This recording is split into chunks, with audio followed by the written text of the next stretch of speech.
Si, tanawa? Ano yung akong gingon na, di ba? Na-link na dayon kay Duterte. Ayuha sinawa eh. I see it coming, kid. Ayuha sinawa ni.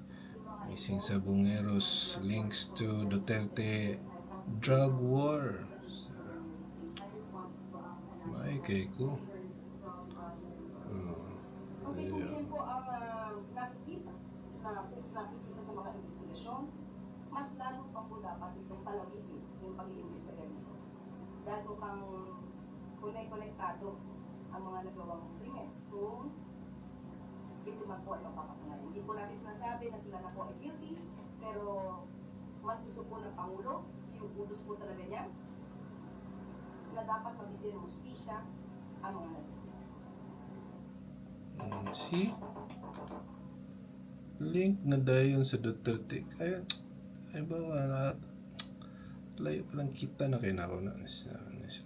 Pwede na lang mastermind. Right, cool. Thanks. Bye-bye.